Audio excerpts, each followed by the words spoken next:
ফের ইন্ডিগোর বিমানে বোমাতঙ্ক। গতকাল সকালের পর ফের রাতে বোমাতঙ্ক। ডিব্রুগড় থেকে কলকাতাগামী বিমানে বোমাতঙ্ক। মাঝ আকাশে ইন্ডিগোর বিমানে বোমাতঙ্ক।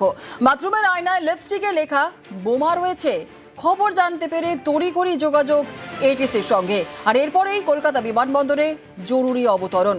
যাত্রীদের বের করে এনে বিমানে চলে তল্লাশি। বোমাতঙ্কের জেরে চরম হয়রানি যাত্রীদের।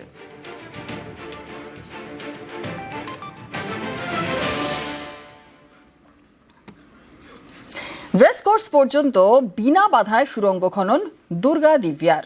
টানেল বোরিং মেশিনে দুর্গা ও দিব্যা রেসকোর্স পর্যন্ত পৌঁছলো 2 tunnel boring machine. Joka Esplanade metro প্রকল্পের কাজ 10 মিটার গভীরে সুড়ঙ্গ খোঁড়া চলছে। খিদিরপুর থেকে পার্ক স্ট্রিটে খনন হবে বোরিং মেশিন দিয়েই, আর পার্ক স্ট্রিট থেকে স্প্ল্যানেড কাট অ্যান্ড কভার পদ্ধতিতে খনন হবে। রেসকোর্স থেকে এবার খোঁড়া হবে ভিক্টোরিয়া পর্যন্ত। জোকা এসপ্ল্যানেড মেট্রোর কাজে বড় অগ্রগতি। 2025-এর জুলাই মাসে খিদিরপুরে সেন্ট টমাস স্কুলের সামনের যে শ্যাফট, সেখান থেকে পরপর 2টো টানেল বোরিং মেশিনকে দিয়ে ভিক্টোরিয়া মেমোরিয়াল হয়ে পার্ক স্ট্রিট পর্যন্ত সুড়ঙ্গ খোঁড়ার কাজ শুরু করে RVNL।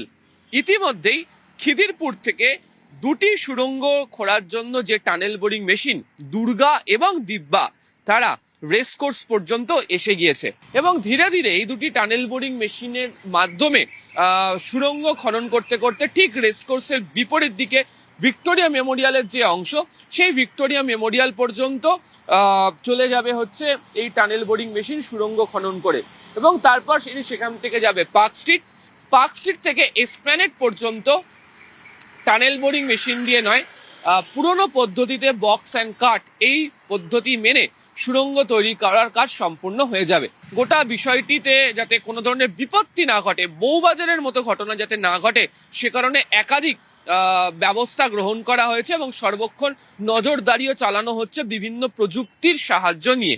RVNL এবং কলকাতা মেট্রো রেল সূত্রে খবর, 2026-এর মাঝামাঝি বা 2027-এর শুরুতেই এই গোটা অংশে অর্থাৎ পার্ক স্ট্রিট পর্যন্তই 2 টানেল বোরিং মেশিন দুর্গা এবং দিব্যা দ্বারা সুড়ঙ্গ তৈরির কাজ সম্পূর্ণ হয়ে যাবে। ক্যামেরা সুব্রত জানার সাথে আবির ঘোষাল, নিউজ 18 বাংলা, কলকাতা।